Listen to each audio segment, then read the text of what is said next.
air. Momen itu hanyalah awal dari kekejaman yang akan mengejutkan dunia laut.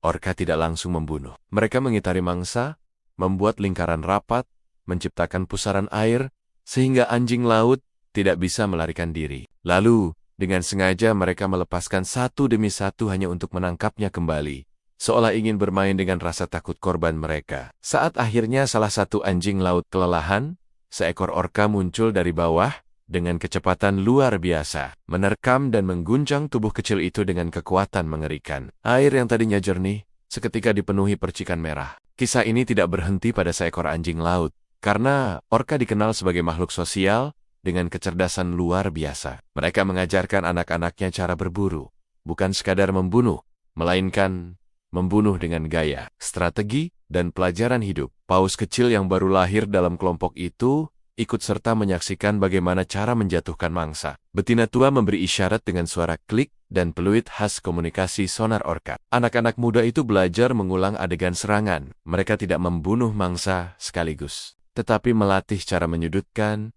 cara menciptakan gelombang, bahkan cara membalik tubuh seekor anjing laut di udara. Semua itu menjadi pertunjukan brutal yang disebut oleh banyak peneliti sebagai Orca Deadly Training Ground. Namun kekejaman paus orka tidak hanya terjadi di kutub utara dan selatan. Kisah mengejutkan juga datang dari perairan hangat di pantai barat Amerika. Seekor hiu putih besar, predator yang biasanya menjadi raja lautan, ditemukan tanpa hati, tanpa organ dalam, hanya tubuh besar yang terdampar di pantai. Ilmuwan kebingungan, bagaimana mungkin predator sebesar itu bisa dikalahkan dengan begitu rapi. Penyelidikan mengungkap bahwa paus orka lah pelakunya. Dalam sebuah serangan yang direkam kamera bawah laut, orka memburu hiu dengan strategi yang mengejutkan. Mereka tidak menyerang sembarangan.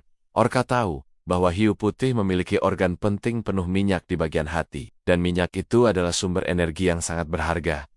Orka datang berkelompok, menyudutkan hiu hingga panik. Lalu salah satu orka masuk dari bawah, menggunakan hidung kerasnya untuk membalikan tubuh hiu. Begitu hiu terbalik, ia jatuh dalam kondisi tonic immobility, semacam lumpuh total karena syok biologis. Momen itu dimanfaatkan dengan kejam. Seekor orka menyobek tubuh hiu dengan presisi tinggi, hanya mengambil hatinya, lalu meninggalkan tubuh besar yang perlahan tenggelam di lautan dalam. Kejadian ini membuat dunia laut gemetar. Bukan hanya karena hiu kalah, tetapi karena cara orka memilih untuk membunuh dengan strategi yang menunjukkan kecerdasan luar biasa, seakan orka tahu anatomi tubuh mangsa mereka lebih baik daripada banyak ilmuwan manusia. Kisah-kisah seperti ini menyebar ke seluruh dunia. Para peneliti mulai memahami bahwa paus orka bukan hanya sekadar predator, melainkan makhluk yang mampu berkomunikasi, menyusun rencana, dan melaksanakan eksekusi seperti pasukan elit militer. Mereka punya dialek bahasa sendiri. Setiap pot atau kelompok memiliki variasi klik dan siulan unik yang tidak dimengerti oleh kelompok lain. Seakan mereka memiliki budaya sendiri. Bahkan cara berburu berbeda tiap wilayah. Di Argentina, orka diketahui menyerang anak-anak singa laut di pantai dengan cara melemparkan tubuh mereka ke darat, lalu kembali ke laut sambil menyeret mangsanya. Sebuah strategi yang penuh risiko, namun diajarkan turun-temurun dari generasi ke generasi. Di Tempot Lane, orka bekerja sama untuk menjatuhkan paus besar. Mereka menyerang sirip, mengepung, hingga paus kelelahan. Lalu mereka mulai mencabik-cabik tubuh raksasa itu dengan kesabaran luar biasa. Di balik semua aksi brutal ini, terselip sisi gelap dari kecerdasan mereka, karena orka juga diketahui terkadang membunuh bukan untuk makan, melainkan hanya untuk bermain. Korban hanya menjadi pion dalam permainan mengerikan yang memperlihatkan kekejaman laut dalam. Bagi manusia yang menyaksikan dari kapal riset atau rekaman drone, kejadian itu bagaikan mimpi buruk yang nyata. Lautan yang selama ini tampak tenang ternyata menyimpan predator yang bukan hanya kuat, tetapi juga pintar, licik, dan tanpa ampun. Semakin jauh kita menyelam dalam kisah orka, semakin jelas bahwa makhluk ini adalah raja tak terbantahkan dari samudra. Mereka tidak memiliki predator alami selain manusia, dan bahkan manusia pun seringkali kalah dalam kecerdikan orka. Banyak nelayan bercerita bagaimana kawanan orka mengikuti kapal mereka hanya untuk mencuri ikan dari jaring tanpa merusak kapal. Seolah orka tahu bagaimana memanfaatkan kerja keras manusia. Mereka menyedot ikan-ikan besar keluar dari alat tangkap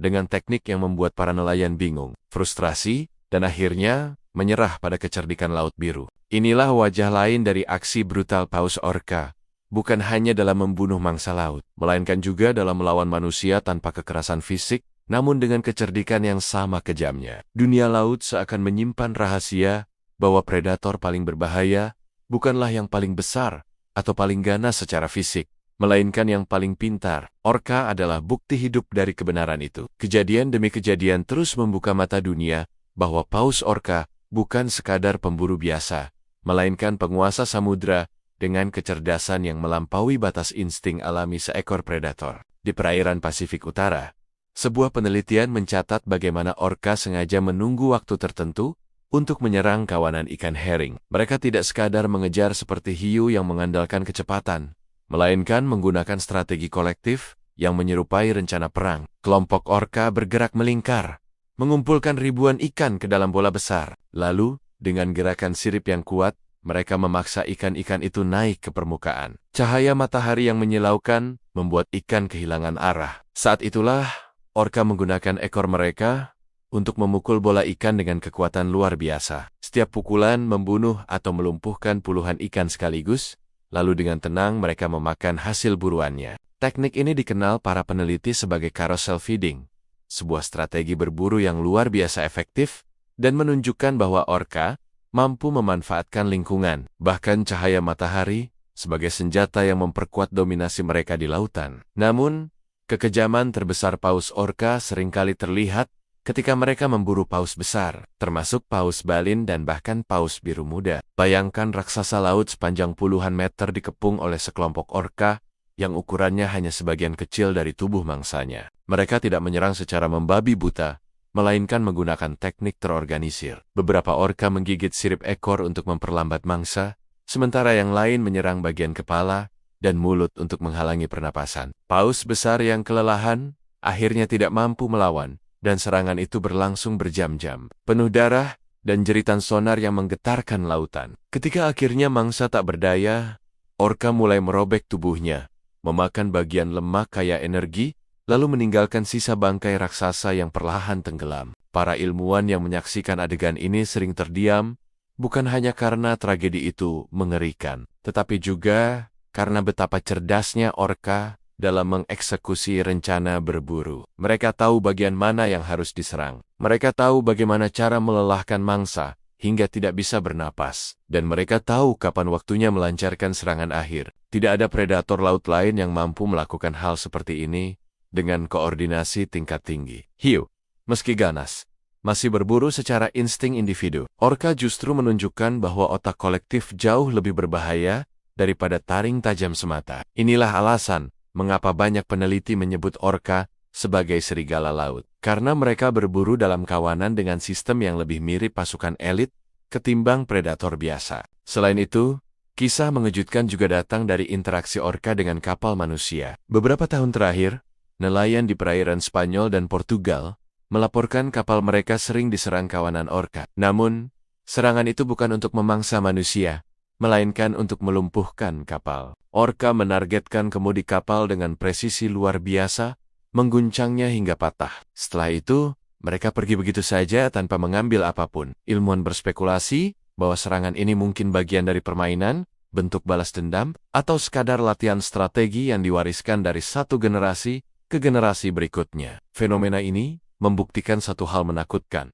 Orka tidak hanya beradaptasi dengan lingkungan, tetapi juga bereaksi terhadap kehadiran manusia dengan cara yang penuh misteri dan sulit diprediksi.